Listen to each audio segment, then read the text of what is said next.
Hi, everybody. It's Thursday. Only one more day till the weekend. I'm so excited. I love Fridays. Fridays are my favorite day of the week. Welcome to another edition of the How program. So, last time we talked on Monday, we were talking about relationships and things that we allow to happen and how we have a foundation that gets, we'll call it water in it anyway, something that gets in the way of that foundation and erodes it, and that ultimately causes the house to collapse. In that example, causes the relationship um, to collapse. And so the last thing we did was talk about sitting down and having a conversation. So, how do you have a conversation with someone who's combative? Well, here's how we do it. Number one, we're going to find out if the person is open for communicating. And it is best in that situation, especially when they tend to be more volatile, to set a date and a time. And it is very important that you only allow so much time. So, if the two of you can handle a conversation for about 30 minutes, have a 30-minute conversation. What is something the two of you can talk about in 30 minutes?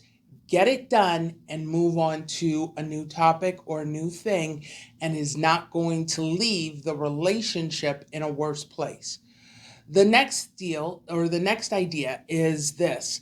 If you have, say, if the two of you can have an hour-long conversation and that's about your limit, then schedule an hour. And within that hour, only focus on one conversation. Now, I want to help you with this. Because if we are talking a male and a female together, gentlemen, if you're talking to a female, that 1 hour conversation can turn into a spiral of different things. And here's how this works. You have to understand how the mind works in each of the genders. Gentlemen, you tend to compartmentalize. There's this wonderful book called Men Are Like Waffles, Women Are Like Spaghetti. And in it, the author uses, I believe it's Bill and Pam Farrell are the authors, and I love that book. And one of the things that Bill says is that men tend to compartmentalize. So I want you to think of a waffle. And in that waffle, if you've ever had a waffle, you kind of play games with it, don't you? You pour syrup into different squares and let it catch it. And then you eat the waffle after you've caught the syrup inside the little squares. Well, that's how your mind works as a man. You put things into little boxes. Now, here's the problem. When you're dealing with a woman, she's like spaghetti. So I want you to think about whenever you've seen spaghetti. You never just get one slice of one little noodle of spaghetti. It's usually something much bigger than that one noodle. It's a whole big thing of noodles that come on the fork, right? And so what's going to happen is that while you try to have that one conversation topic, okay, it's going to noodle into a whole big group of things. What that does is it opens up pains for her. Well, then it opens up pains for you because now, while you compartmentalize, you've got 15 different drawers opening because of all the spiraling she's doing. This becomes a huge challenge to communication. So, how do you do this? Number one, keep a notebook with you and write down all the topics, okay, that come up. That for you opened a new drawer. Like, I don't see how this relates to it. It doesn't matter. Write down the thing that you think is unrelated. Then, as she's talking, write down the next thing that you think is unrelated to the original question. As she continues to talk, write down the third thing that pops up that doesn't seem relevant. Because in her mind, it's relevant. All of them tied together. Because as a result of this thing that happened, of this conversation topic that we're having, because of this happening, now this happened, and this happened, and this happened, and that's how they all come together. For you, it's this box, it's really easy, and it's packaged well. So let me kind of give you an understanding of why God did it that way. Within the relationship between a male and a female, the job of the female is to multiply whatever it is you bring to her. So the reality is that unless you as the gentleman first brought her pain, she doesn't have pain. But when you bring it to her, now her mind multiplies it, and it reaches to all these different spheres. So if you've let the relationship go without conversation for 3 years, there's a whole lot of stuff that's going to come up. But here's the thing I want you to understand. The wonderful thing about women is this: as you allow her to deal with those issues, they should begin to subside and go away, and now you're not hearing about them again.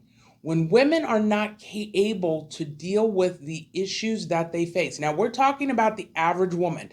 We're not talking about one of these women that you chose, who's off the charts crazy that other women wouldn't even waste their time with. When you deal with that group of people, you on your own there, because crazy is crazy and we just can't help you. And there are just some women who are just so far gone that even we don't deal with them. You understand?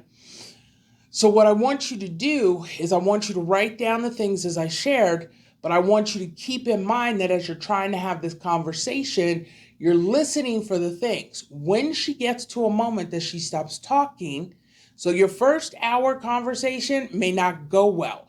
At least it will look like it didn't go well. But at the end, what you're going to realize is that it went really well, because now you know the 3 different topics that are going to come up, right? And so you go in, you sit down, she has a moment, she's not talking, you go back to the original question. All right, babe, my original question was this. And you shared with me, that's very important, you shared with me A, B, and C.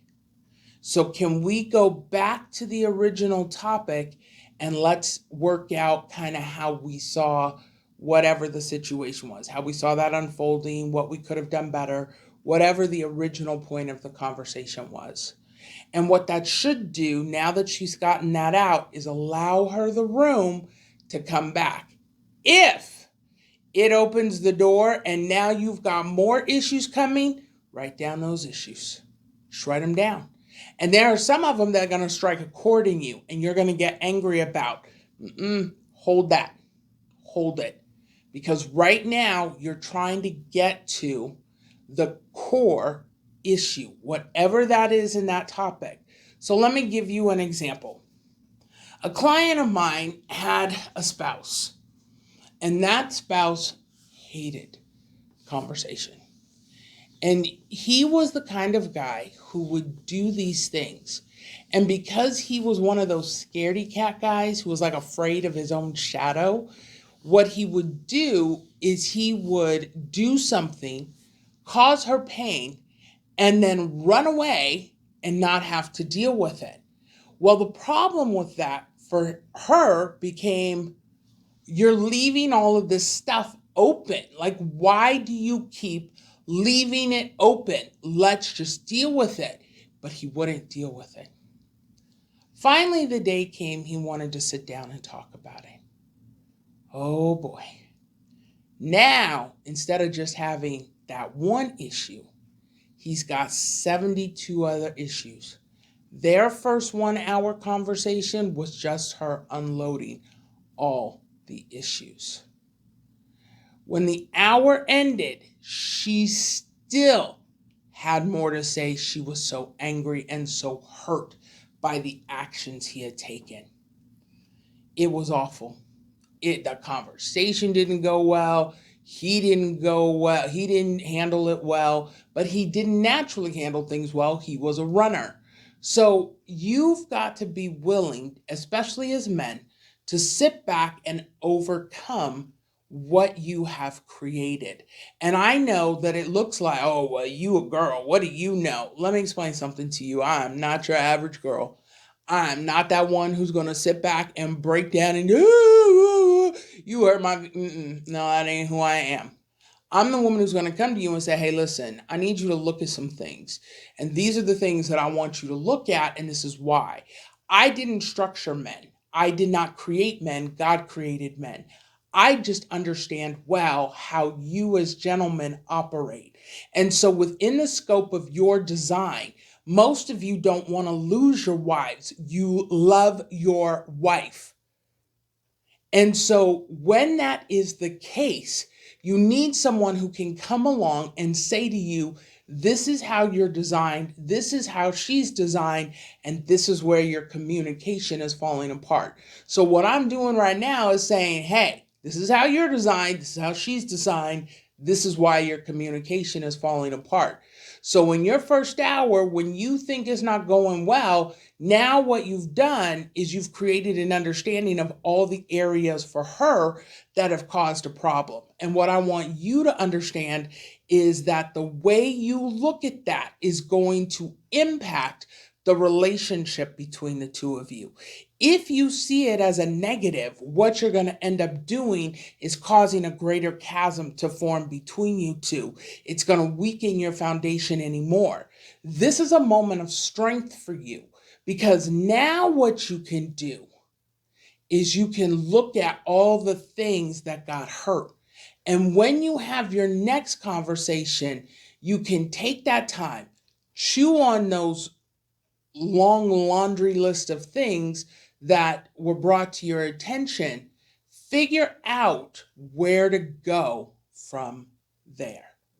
And how you're going to do that is you're going to take them all, look at them, look at the different situations, see it from your perspective, but see how she tied them all together.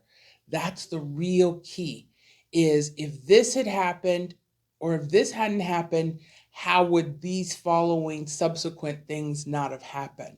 And that's how you really figure out where she's at, what it is that's hurting her, and how to get to the next plateau where the two of you can actually talk and begin to bring this back. Now, listen, this is oftentimes going to be a heated conversation. You will make or break whether you two can stay together based on how you handle this conversation. For some of you, there's so much damage that you have to give it a very different perspective, a very different way of looking at it. And I think what we'll do is we'll cover that Monday. All right?